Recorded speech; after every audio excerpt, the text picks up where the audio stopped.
এয়া ৰাতিপুৱাই চাহ খাই লৈছোঁ। এতিয়া চাহ খাই আমি দুয়োজনেই এতিয়া বাৰীত আহিলোঁ। আমাৰ কিটচেন গাৰ্ডেন এয়া ফ্ৰেঞ্চবিন বুঢ়া হৈ গৈছে, চিঙাই হোৱা নাছিলে। এয়া পটাপট ছিঙি লৈছোঁ। ইয়াত জলকীয়া ইমানেই ফুলিছে, বহুত লাগিছে জলকীয়া এইবিলাক। ইয়াত ফুলকবি কোনেও নাখায় কাৰণে বাৰীৰ পৰা নিনোৱেই, গেলি গৈছে।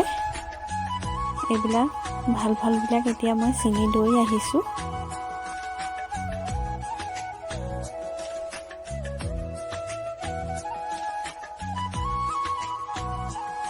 ইয়াৰ হাজবেণ্ডেও ছিঙি আছে। ইয়াৰ বন্ধাকবিও কেইটামান ছিঙি ল'লোঁ।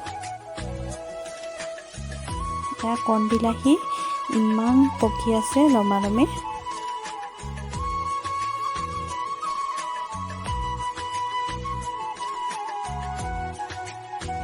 পালোঁ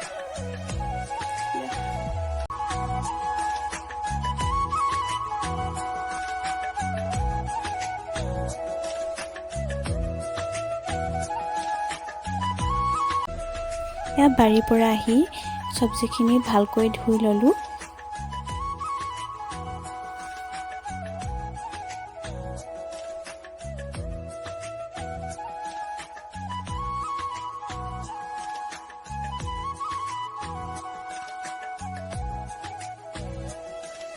এয়া হাজবেণ্ডে বাৰীৰ পৰা আহি মাছ আনিবলৈ গ'ল। এয়া মই ফ্ৰাই কৰি দিলোঁ।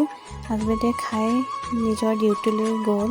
এয়া ৰাতি সাঁজত আকৌ বাইদেউ মাংস অনোৱাইছিল, অনাই মই ভাজি আছোঁ। এয়া দাদাই আকৌ হোটেলৰ পৰা পেকিং কৰাই লৈ আহিছিল আমালৈ।